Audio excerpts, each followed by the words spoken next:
Bonjour les gens, j'espère que vous allez bien. Une guidance pour la semaine du 6 au 12 mars. Il se passe plein de choses sur cette semaine. Le mois de mars, c'est toujours le mois du renouveau au niveau astrologique. Et là, ce mois de mars, il y a beaucoup de choses qui vont se passer. Le 7, on a une pleine lune en Vierge. La Vierge, c'est l'ordre, c'est le quotidien, c'est le service, le travail, c'est la santé aussi. Il y a une pleine lune dans le signe de la Vierge le 7 mars, et le 7 mars, on a Saturne qui est une planète lente qui passe chez les poissons et qui va rester chez les poissons pour un bout de temps. J'imagine à peu près 2 ans. Donc ça va changer des choses. Saturne, c'est une planète qui nous parle du temps, qui nous parle des leçons qu'on apprend de notre vie, qui nous parle des responsabilités. Il y a des choses de cet ordre-là, qui est chez les poissons, un signe d'eau, un signe de sensibilité. Donc comment ça va se mêler, tout ça, ça va être intéressant à voir. Bon, je vous dis c'est ça en aparté pour cette semaine, qui peut quand même nous secouer un petit peu au niveau énergétique. Regardez des vidéos astro, bien évidemment, pour aller plus loin là-dessus. On va prendre comme jeu l'oracle des rebelles sacrés d'Alana Fairchild pour voir ici au niveau des énergies. Le tarot que j'utilise, c'est le tarot manga traditionnel. Et puis, l'oracle de l'enfant intérieur, qui est un oracle plutôt de thérapie d'ailleurs pour aider au niveau de l'enfant intérieur, comme son nom l'indique, pour voir des choses apparaître, mais on va s'en servir quand même ici. Très bien. Alors, moi je vous propose d'y aller tout de suite et de prendre des cartes avec cet oracle d'Alana Fairchild. On va en prendre 3. Alors j'en ai déjà 2. Hop. Ok. Et une 3e, merci. Alors la première, on va mettre tout ça là. La première c'est du 24, Renaissance. Renaissance et prudence demandée. Alors j'espère que vous les voyez bien, j'imagine que oui, je dis ça à chaque fois, je sais bien, mais ça me trouble toujours de ne pas voir l'image sur mon téléphone, mais peu importe. Renaissance, prudence demandée, donc on est bien sur une évolution, on est toujours sur une évolution, et heureusement quelque part. Mais là, c'est peut-être beaucoup, c'est peut-être un peu brusque. Prudence demandée, on se précipite pas. Même si on peut avoir des sortes de révélations, des envies, des choses comme ça, de bouger justement beaucoup de choses dans notre vie, là on va prendre le temps de faire les choses. C'est du 6, c'est de l'harmonie. Ici, la deuxième carte du 7, la spiritualité, l'héritage de la lumière. Il y a bien quelque chose pour tous les gens qui sont en chemin, en cheminement. Les gens qui sont en chemin, en cheminement, pour moi, ça veut dire des personnes qui sont en recherche d'harmonie, en recherche d'être bien dans leur vie, d'être mieux dans leur vie et d'être bien dans leur vie avec les autres et puis avec tout ce qui nous entoure au niveau de la planète également. Pour moi, c'est ça quand je parle de cheminement. Ici, visiblement, on est sur une évolution assez grande. Ok, mais ça on le sait de toute façon et ce sera vraiment ce mois de mars de toute façon. Mais juste à côté, on nous dit bien que tout est lumineux de ce côté-là et c'est plutôt ok. Et on continue avec du 7. Libérez-vous des blessures et laissez l'amour vivre. Et un poisson. Donc notre ami Saturne chez les poissons, il y a peut-être cette notion-là de libérer des choses, toujours et encore. Ça peut être un peu lourd, je vous le concède, et je le trouve parfois aussi, mais on a vraiment besoin de ça. Il y a toujours des cadeaux qui viennent avec cela, quand c'est fait. Donc on est toujours confiant, on garde foi, on garde la force, etc., etc. Même quand ça bouscule, même quand c'est un peu lourd. On a toujours confiance en quelque chose de plus grand, peu importe les croyances de chacun. Alors le tarot, que nous dit le tarot ici ?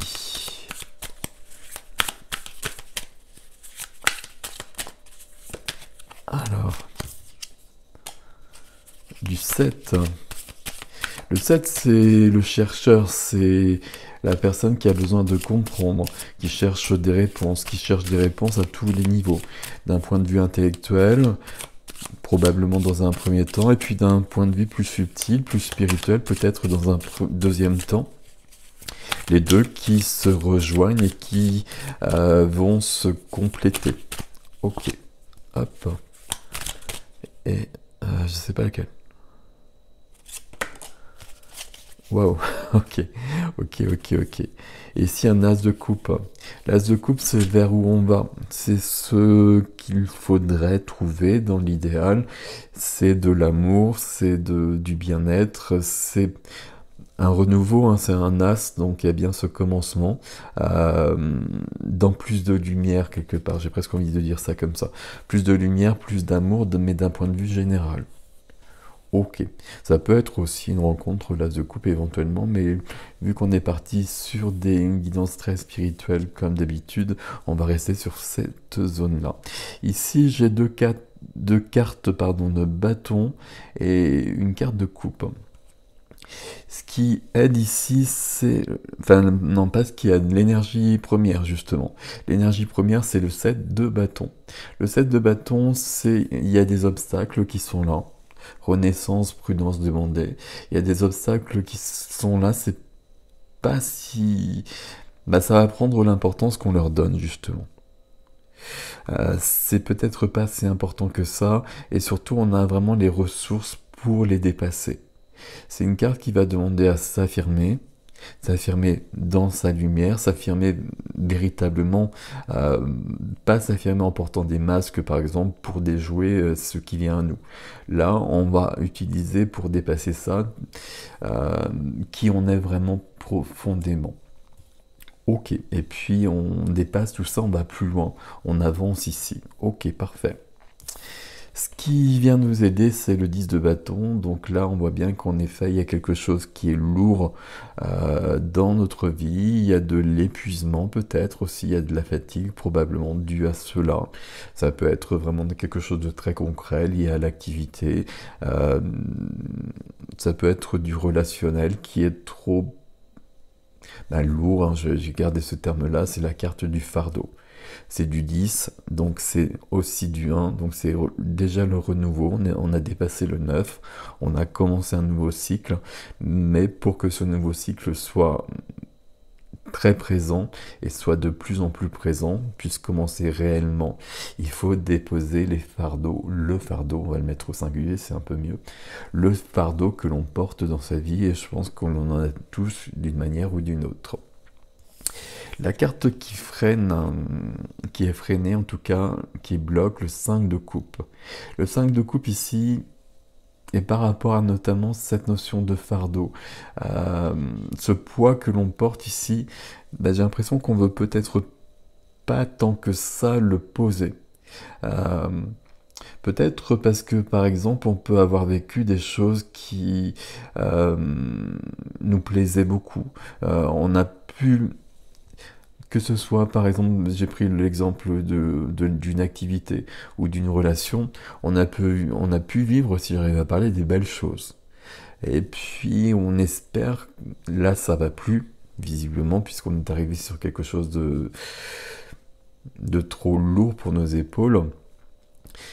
Mais c'est comme si on espérait que ça puisse revenir à ce qu'on a vécu auparavant. Et qu'on ne ferme pas la porte, qu'on ne passe pas à autre chose, justement.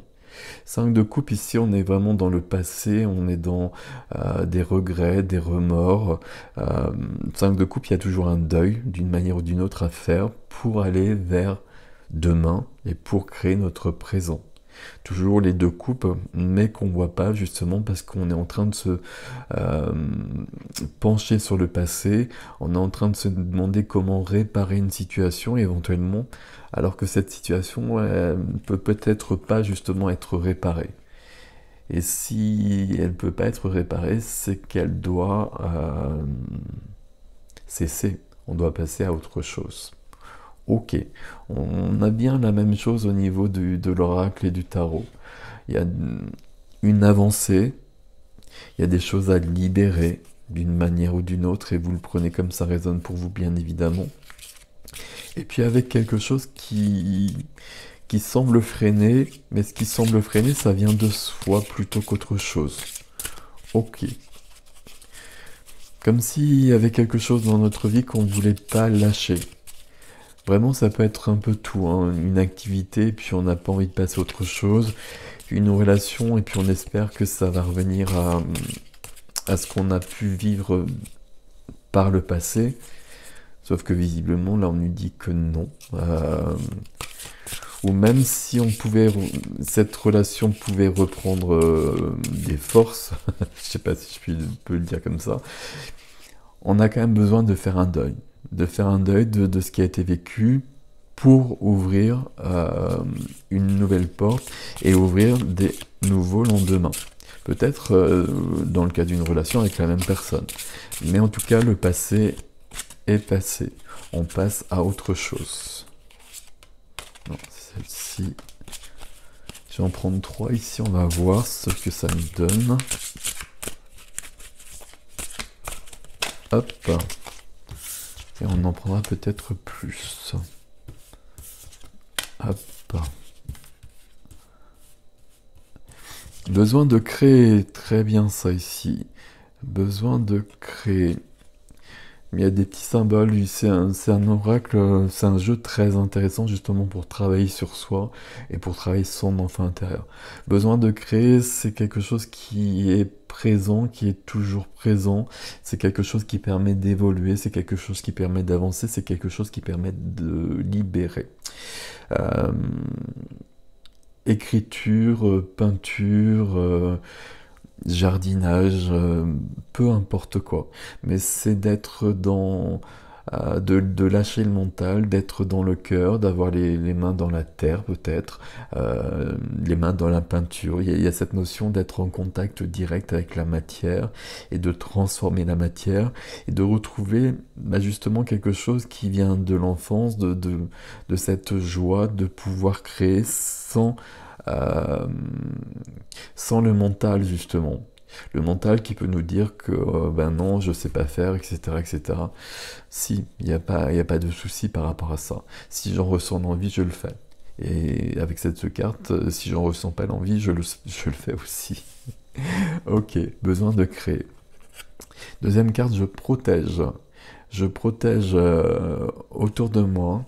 Alors on a quand même cette notion où on a commencé avec renaissance et prudence demandée.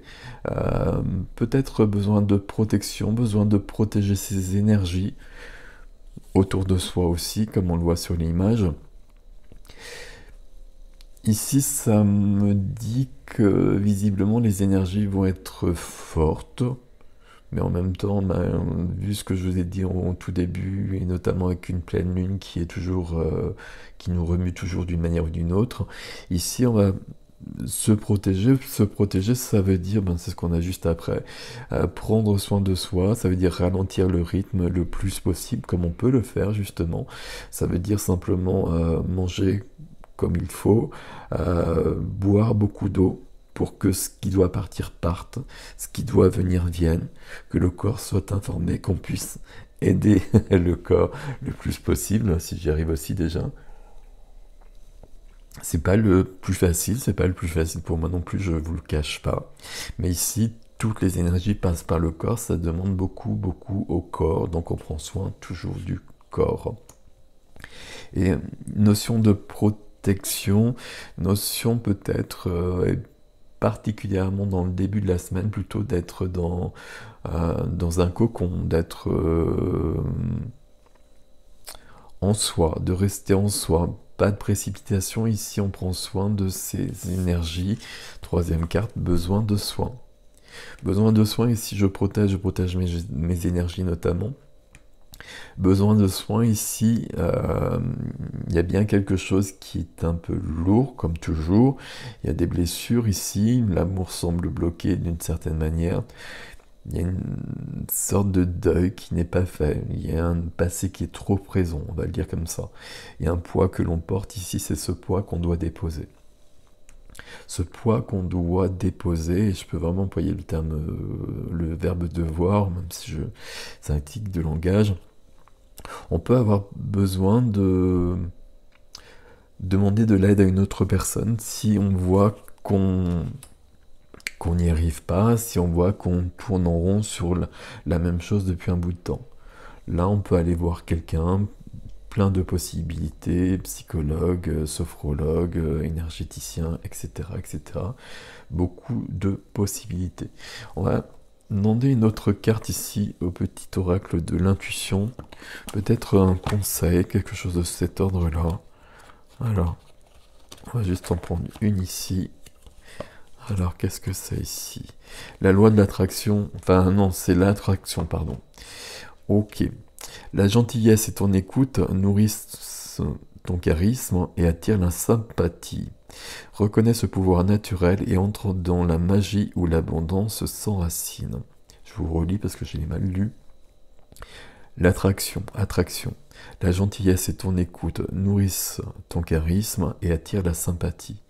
Reconnais ce pouvoir naturel et entre dans la magie où l'abondance s'enracine.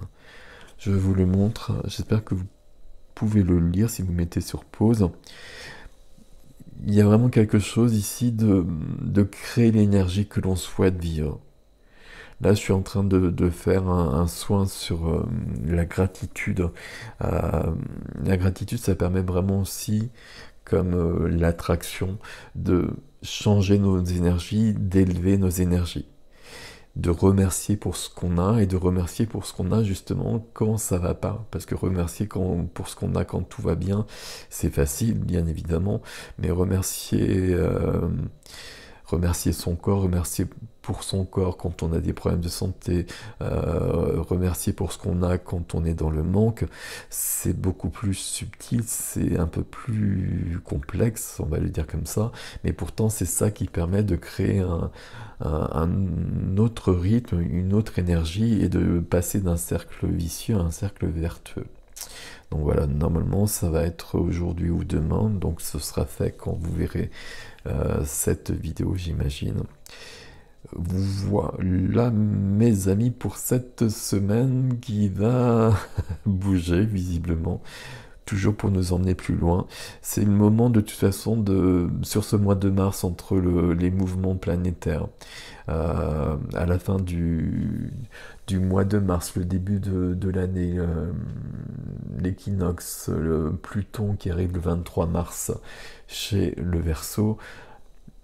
Là, on a vraiment besoin de faire le point, de savoir vraiment ce que l'on veut, de laisser ce que l'on ne veut pas, ou en tout cas de voir ce que l'on ne veut plus dans sa vie, de percevoir qui on est, de percevoir qui on veut être aussi. Voilà, il y a un mouvement d'introspection ici qui est nécessaire justement pour poser des bases, parce que là, ce sont des planètes qui vont rester longtemps. Là, il y a Saturne, donc Saturne va un peu plus vite, mais Pluton, ce sera quand même 20 années, même si ce sera rétrograde pendant un certain temps, à partir de 2024, vers la fin 2024, ce sera parti pour une vingtaine d'années. Donc là, soit on accompagne le mouvement, ou soit on est contre le mouvement, si je puis dire. Si on est contre le mouvement, notre vie, elle ne sera pas si simple que ça. Pluton, c'est vraiment la planète des profondeurs, c'est la planète de l'enfer. Voilà, j'aime bien employer ce terme-là, ça me fait toujours rire. Mais voilà, ça viendra nous chercher dans nos profondeurs, dans notre ego aussi justement. Tout ce qui n'est pas limpide, tout ce qui n'est pas clair, devra le devenir d'une manière ou d'une autre. Avec nous ou contre nous. Donc avec nous, ce sera quand même beaucoup plus simple et ça deviendra du coup une aide très très précieuse pour évoluer. Donc on va plutôt le choisir dans ce sens-là. En tout cas, moi je vais le choisir dans ce sens-là. Voilà mes amis, je vous souhaite une belle semaine. Je vous dis à bientôt.